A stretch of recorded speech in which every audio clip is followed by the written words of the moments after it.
안녕하세요. 백미경TV의 백미경입니다. 다 아시죠? 반갑습니다, 여러분. 저번에도 탈북 스토리 얘기를 했지만 참, 어두운 얘기를 하려고 하니까 마음은 무겁지만, 즐겁게 하려고, 합니다. 여러분, 잘 지내셨나요? 저 너무 잘 지내고 있습니다. 저번에도 말씀을 얘기를 했지만 북한의 11월 더더욱 11월 21일은 정말 찹니다. 너무 춥죠. 영하 정말 10도 막 내려가고 할 날씨예요. 그러다 보니까 그 두만강을 건널 때 그 군인이 저한테 얘기해준 봉투 2개를 받고 겉옷을 벗어서 넣으라고 해서 봉투 하나에다가 넣고 발에다 꽁꽁 묶고 나머지 그 봉투를 그 위에다 또 묶고 해가지고 일단은 내복을 입고 북한은 동네를 다 입어요. 저는 어릴 때부터 내복을 입고 살았어요. 겨울에는.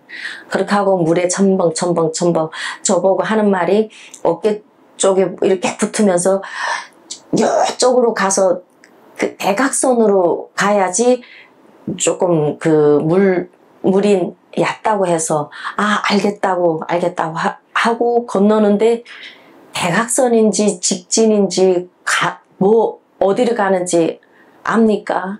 너무 초긴장 상태고 이 강을 건너는 게 1시 한 4, 50분 돼서 건넌 것 같은데 너무 초긴장해서 무서워도 떨었지만 너무 추워서도 떨고 잘못 아마도 건넌 것 같아요. 물에 들어가는데 얼음을 밟을 때마다 우즈삭 하고 깨지고 하는데 그때 들어갈 때 제일 처음에 2발자국 들어갈 때는 발목, 무릎 밑 이렇게 들어오는데 5, 6발짝 갈 때는 훅 들어오는데 종아리 이상을 배꼽 밑에까지 오는데 이거 큰일 났네. 숨을 다시 고르는데 이거는 신음소리도 아니고 놀란 소리 이런 소리. 지금도 막 그때 그 생각은 얘기를 하다 보니까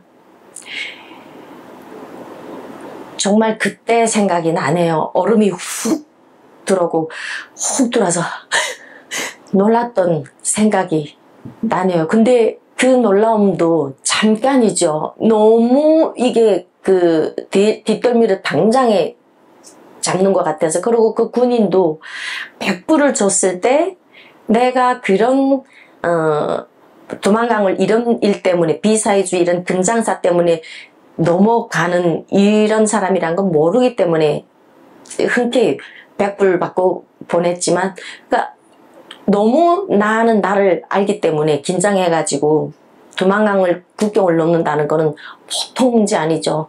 지금은 뭐 더 상상도 할 수 없지만 그래도 그 97년도에는 많이 다녔어요. 왔다 갔다 장사도 하고 보따리 장사꾼들이. 그러다 보니까 그래도 그나마도 그래도 다행히도 잘 넘어왔는데 그 물가에 들어서니 반쯤 들어섰던 것 같은데 물이 훅 올라오는데 이 물이 이러다가 내가 죽는 물이 아닌가. 막 몸이 이 물 내려오는 쪽으로 몸이 슬슬 밀려 내려가는 거예요. 그 물살에. 이게 정말 깊은 물이 아닌가 서보니 막 몸이 이렇게 떠내려갈 때는 중심을 이렇게 똑바로 설 수가 없잖아요. 그러니까 이게 깊이가 얼만큼 되는지도 몰라서 물 밑에서 숨을 딱 참고 물 밑에서 섰는데 머리 위로 물이 벌써 넘쳐서 손을 이렇게 해봤어요.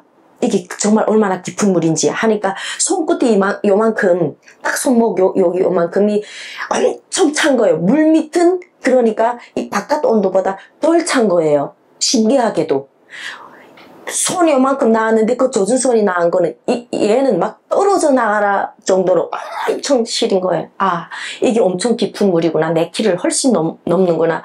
제가 그때, 지금의 키가 그때 키입니다. 167 그때 키입니다. 167, 2m 정도 가까이 180 정도는 넘지 않을까 싶어요. 막 이렇게 있었을 때 요만큼 나왔으니까. 아, 이러다가 정말 큰일 나겠다. 그 다음에 수영을 해서 몸을 띄워야 되겠다는 생각을 했죠. 근데 북한은 세면이 바다로 둘러싸인 아름다운 우리나라, 그래서 수영을 다 가르쳐요. 적과의 그 나라를 지키려고 하면 수영은 필수적으로 배워야 된다 해서 어릴 때부터 이민학교 고학년 때, 4학년 때부터 다 체육 시간에 수영을 배워줘요. 그 김부자들이 배워준 수영을 그렇게 써먹을 줄은 몰랐죠. 그렇게 해가지고 수영을 하는데 물살에 몸이 떠밀려 내려가고 하다가 물 밑에서 이렇게 그 나무 뿌리 같은 거 이렇게 잡은 것 같은데, 그 뿌리를 잡았는데 한참을 또 내려가다 보니까 그게 뭐 북한 쪽에 나무 뿌리인지 남한 쪽에 나무 뿌리인지 살아야 되니까 일단은 남북한이 따로 없는 거예요. 살아야 되겠다. 물에 또 내려가다 그냥 죽으면 정말 개목숨이다. 정말 그 짧은 순간의 시간에 흘러내려가면서 많은 생각을 하는, 내가 이렇게 죽으면 누구도 나를 모르겠구나 하다 보니까 건너왔는데 보니까 그래도 중국 쪽이에요. 북한 쪽하고 중국 쪽은 다릅니다, 여러분. 북한 쪽은 나무를 다 비워서 불을 떼고 해가지고 한참 봐도 나무가 안 보이고 풀도 안 보여요. 근데 이건 중국 쪽이구나를 한 번에 알아보겠는 거예요. 나무가 있고 풀이 다 떨어지고 아름 이런 줄기들이, 굵은 줄기들이, 나무 아름들이 이렇게 막 있는 거예요. 아, 중국 쪽이구나, 살았구나 하고 넘어오긴 왔는데 정말 암흑인 거예요. 암흑.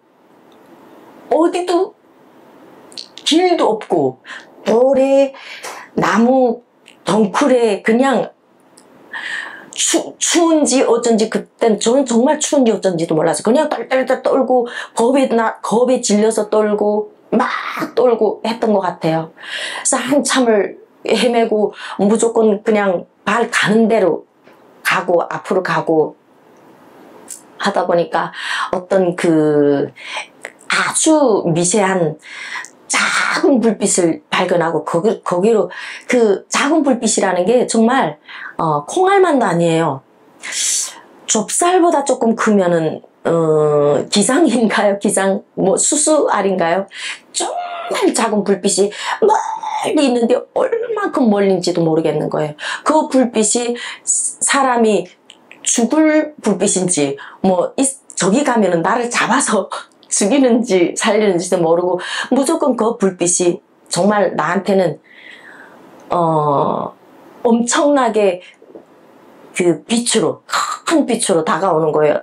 그 야밤에 그 강을 얼음을 까고 수영을 해서 떠내려가다가 잡고 올라섰을 때 그 미세한 콩알보다 더 작은 불빛을 봤을 때는 정말 오아시스를 저기에서 오아시스 만나듯이 그렇게 반갑고, 저기를 무조건 가야 되겠다. 그나마도 있는 게 어딥니까? 갈 수 있는 방향이 있다는 게 어딥니까?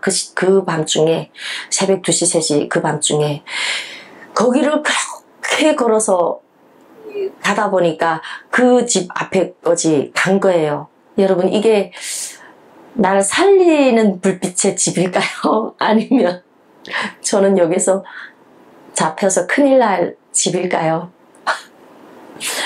여러분, 다음 회에 또 이렇게 이어서 갈 건데요. 오늘도 저의 스토리가 정말 좋았다기보다는 백미경이 정말 이렇게 험난하게 살 얼음을 까서 수영해서 국경을 넘었구나 한 마음에 와 닿으셨다면 구독과 좋아요 그리고 주변에 많이 소문내 주시길 바라겠습니다. 여러분 감사합니다. 사랑합니다. 고맙습니다.